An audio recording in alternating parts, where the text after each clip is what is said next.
Presiden Amerika Serikat Donald Trump menyampaikan pujian dan menyampaikan apresiasi kepada Presiden Prabowo Subianto atas perannya mendukung upaya perdamaian di kawasan Timur Tengah, terutama di Gaza. Trump menyebut Prabowo sebagai sahabatnya yang punya peran luar biasa. Pernyataan itu disampaikan Trump dalam pidatonya pada konferensi tingkat tinggi ke-47 ASEAN yang digelar di Kuala Lumpur Convention Center, Malaysia. Trump dengan jelas menyebut Presiden Prabowo mempunyai peran dalam perdamaian di Timur Tengah. Trump pun berharap agar perdamaian di kawasan negara Timur Tengah terus menguat.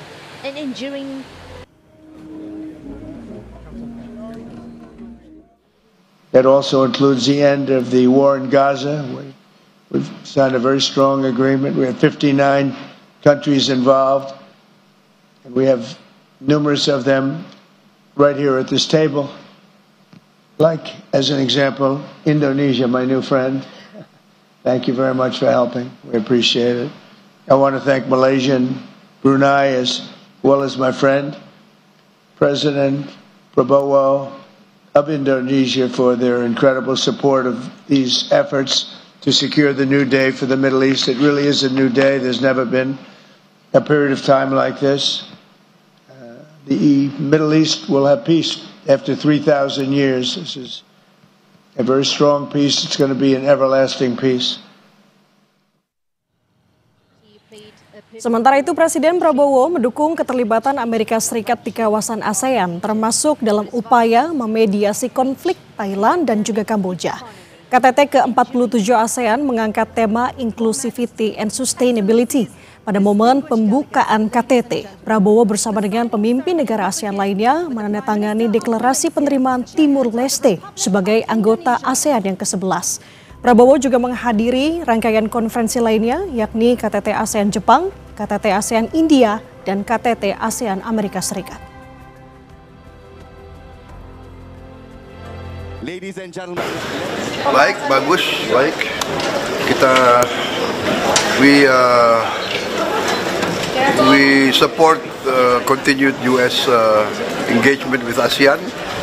The engagement has been very positive for ASEAN and for the United States, and we were very happy that the U.S. has mediated the conflict between Thailand and Cambodia. Saudara, Presiden Amerika Serikat Donald Trump secara gamblang memuji Presiden Prabowo Subianto karena dianggap mempunyai peran penting dalam perdamaian di Gaza. Apakah dampak pujian Trump ini terhadap diplomasi bagi Indonesia dan kelangsungan Gaza? Pagi ini kita akan bahas dengan narasumber yang sudah bergabung bersama kami melalui sambungan daring, Guru Besar Hukum Internasional Universitas Indonesia, Profesor Hikmahanto Juwana. Assalamualaikum Prof, apa kabar? Baik, waalaikumsalam, sehat ya. Alhamdulillah sehat Prof. Prof, belakangan ini Presiden Trump kan senang sekali memuji Presiden Prabowo dan menyebut bahwa Presiden Prabowo berperan besar dalam upaya perdamaian di Gaza. Nah, dari sudut pandang Anda Prof, bagaimana Anda melihat pernyataan tersebut, khususnya untuk konteks diplomatik sejauh ini? Ya, pertama yang perlu kita pahami adalah pernyataan dari Presiden Trump ini bukan sekedar pernyataan ya. Tetapi saya melihat ada 3 hal penting ada pernyataan ini. Pertama adalah Indonesia sebagai negara mayoritas berpenduduk Islam terbesar di dunia, itu sampai hari ini masih belum mengakui Israel sebagai sebuah negara. Dan Indonesia membuat kondisi persyaratan kita akan mengakui Israel apabila Palestina dimerdekakan. Oleh karena itu, posisi ini sangat strategis dan Trump sangat tahu bahwa tanpa Indonesia ini perdamaian ini akan sulit untuk ditembus seperti itu.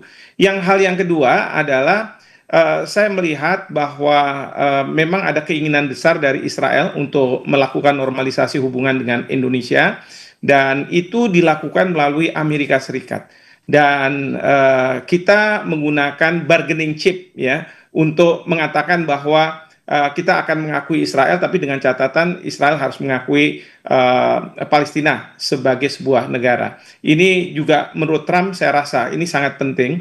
Bahkan yang ketiga, Steve Witkoff waktu dia membuat proposal perdamaian di Gaza yang disebut sebagai 20 poin proposal Trump, eh, saya yakin beliau itu berkonsultasi dengan banyak kepala pemerintahan, kepala negara, terutama di Timur Tengah, lalu kemudian mungkin Eropa, dan kemudian negara-negara yang berpenduduk Islam terbesar di dunia.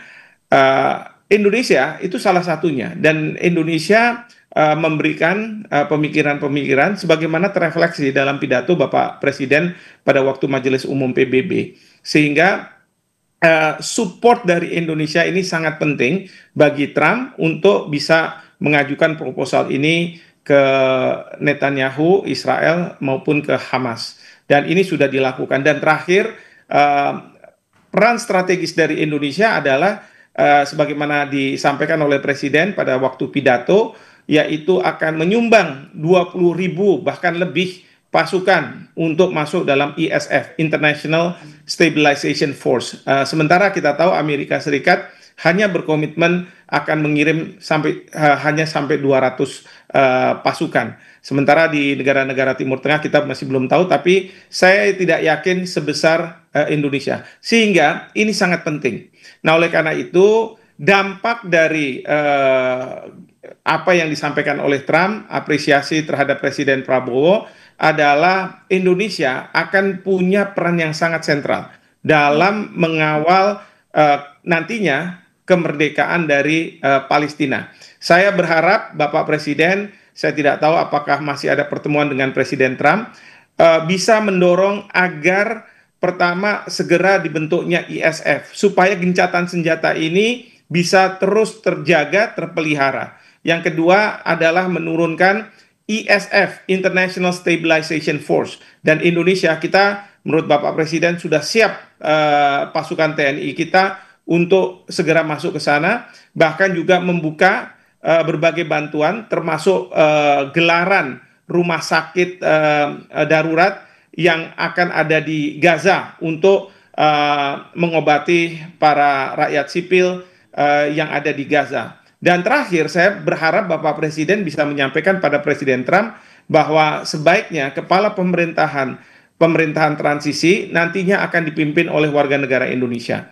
Dan kalau itu bisa berhasil, Bapak Presiden tentu harus mengatakan bahwa kita akan menyumbang dana, katakanlah untuk pemerintahan transisi sementara ini sebelum nanti ada dana-dana dari berbagai negara. Dan yang kedua adalah SDM, sumber daya manusia yang akan membantu siapapun yang menjadi kepala pemerintahan transisi kalau dari Indonesia. Dan tentunya kita berharap bahwa BUMN-BUMN karya kita bisa masuk ke Gaza untuk melakukan rekonstruksi. Dan ini bisa menyelesaikan juga permasalahan perekonomian di Indonesia untuk merekrut banyak pekerja dan lain sebagainya. Jadi ini peran sangat strategis dari Indonesia, sudah diapresiasi oleh Presiden Trump, dan saya yakin Presiden Trump hanya salah satu kepala pemerintahan, kepala negara yang mengapresiasi apa yang dilakukan oleh Indonesia. Saya yakin banyak negara yang mengapresiasi, dan kita harus mengkapitalisir ya posisi ini untuk benar-benar mengawal agar Palestina bisa merdeka, seperti itu. Oke, Prof, kalau misalkan Anda bisa sampaikan bahwa ini merupakan tanda baik begitu ya, sebenarnya kontribusi yang seperti apa yang dinilai realistis untuk bisa diberikan Indonesia untuk perdamaian di Gaza? Yang realistis adalah pertama ya endorsement dari Indonesia bahwa proposal yang disampaikan Trump ini adalah proposal yang signifikan, penting, dan realistis.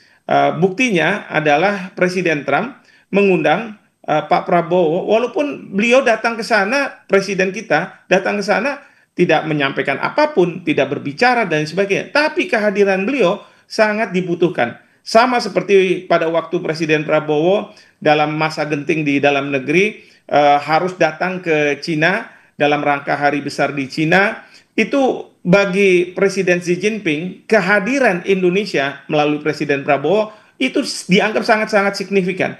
Jadi ini boleh dibilang mungkin endorser, tapi endorser yang sangat-sangat penting. Itu yang pertama. Yang kedua adalah komitmen untuk kita membantu 20.000 pasukan. Ini bukan jumlah yang kecil nih, 20.000. Tadi saya sudah bandingkan dengan Amerika Serikat yang hanya 200 orang. Ini 20.000, berkali-kali kalau misalnya kita lihat dari jumlah yang 200. Ini komitmen yang berikutnya, dan tentu komitmen yang ketiga yang sangat-sangat kita harapkan adalah kita Indonesia bisa menyumbang kepala pemerintahan transisi dari Indonesia, dan juga nanti yang berikutnya adalah bagaimana bantuan rumah sakit darurat di Gaza.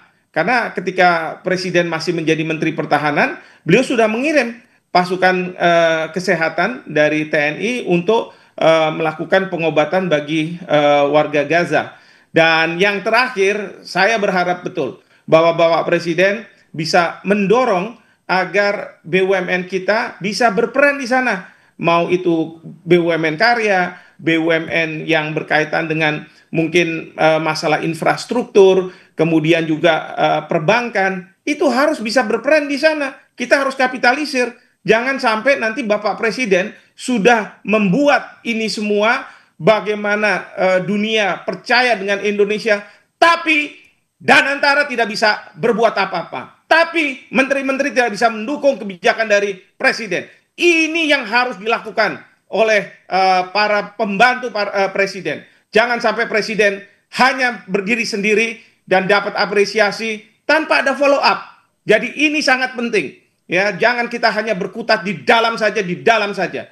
Ini yang kita harus lakukan, dan kita berharap rekrutmen para pekerja bisa nantinya membanjiri di Gaza. Dengan demikian, ada keseganan dari Israel ketika pasukan mereka, IDF, akan melakukan serangan-serangan ke Gaza. Karena apa? Ada orang-orang Indonesia di sana. Dan mereka tentu tidak akan berani melakukan serangan-serangan terhadap Gaza apabila orang Indonesia sudah ada di sana, membanjiri di sana. Jadi ini penting sekali.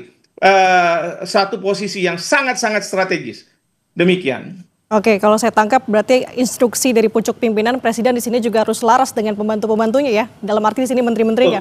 Oke. Betul sekali, betul sekali.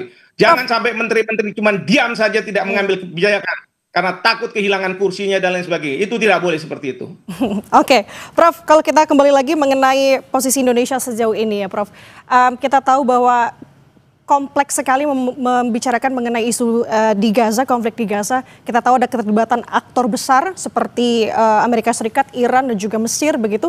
Kalau Prof tadi menyinggung bahwa Indonesia punya peran sentral di sini, seberapa besar peluang Indonesia bisa berperan sebagai mediator yang efektif, Prof? Sekarang begini ya, kekuatan besar itu sebenarnya tumpuannya adalah Amerika Serikat. Karena tanpa Amerika Serikat, Israel tidak mungkin melakukan serangan ke Gaza. Tanpa Amerika Serikat, Israel tidak mungkin melakukan kekejaman di Gaza. Tanpa Amerika Serikat, Israel tidak mungkin akan mencaplok wilayah-wilayah Palestina. Nah, saya ambil contoh baru-baru ini, parlemen di Israel, dia akan mengesahkan rancangan undang-undang yang esensinya akan mencaplok tepi barat. Tapi apa yang dikatakan oleh Presiden Trump? Awas, jangan pernah melakukan itu, karena kalau melakukan itu, maka Amerika Serikat tidak akan mendukung apapun kebijakan dari Israel. Lalu kemudian ini sudah diulang lagi oleh Wakil Presiden Vance, dan kemudian juga Menteri Luar Negeri Rubio. Jadi sudah jelas dan tegas bahwa Amerika Serikat tidak mau melakukan dukungan apabila Israel melakukan pencaplokan terhadap tepi barat. Dalam masa gencatan senjata ini, coba bayangkan, dalam masa gencatan senjata ini Israel mau berbuat seperti itu. Nah, kemudian kita tahu tanggapan dari Perdana Menteri Netanyahu, beliau minta supaya partainya tidak melakukan pengesahan terhadap rancangan undang-undang tersebut. Memang ada sayap kanan yang menginginkan agar itu terjadi, tetapi Netanyahu mungkin juga paham bahwa tanpa ada dukungan dari Amerika Serikat, maka apapun kebijakan dari Israel terhadap Palestina itu akan gagal. Nah, yang kedua, yang penting kita juga perlu pahami adalah Presiden Trump sudah menyampaikan kepada Perdana Menteri Netanyahu beberapa waktu yang lalu bahwa yang Perdana Menteri Netanyahu hadapi adalah dunia melawan Israel sekarang ini. Karena coba bayangkan, 157 negara sudah mengakui Palestina sebagai sebuah negara. Lalu yang kedua, pada waktu Perdana Menteri Netanyahu menyampaikan pidato di Majelis Umum PBB, banyak delegasi negara-negara itu yang walk out, menunjukkan bahwa dunia tidak sepakat dengan alasan selama ini yang diberikan oleh Israel bahwa serangan ke Gaza itu dalam rangka hak untuk membela diri. Sama sekali itu tidak benar, dan ini sudah mengarah kepada genosida atau ethnic cleansing yang kemudian dunia sangat mengkhawatirkan. Oleh karena itu, Presiden Trump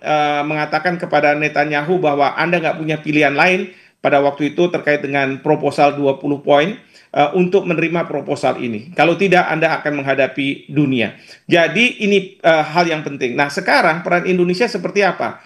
Saya berharap Bapak Presiden, karena hubungannya sudah seperti teman katakanlah antara beliau dengan Presiden Trump, maka beliau bisa mencoba melobi kepada Presiden Trump agar kepala pemerintahan nantinya adalah dari Indonesia. Kemudian kita harus membanjiri Gaza dengan warga kita, bukan menjadi human shield, tapi Israel akan segan ya kalau misalnya yang ada di Gaza nantinya adalah warga Indonesia. Mereka tidak mau melakukan serangan-serangan dengan alasan Hamas, tapi kemudian akan mengenai warga kita. Jadi mereka akan ada semacam reluctancy untuk melakukan itu.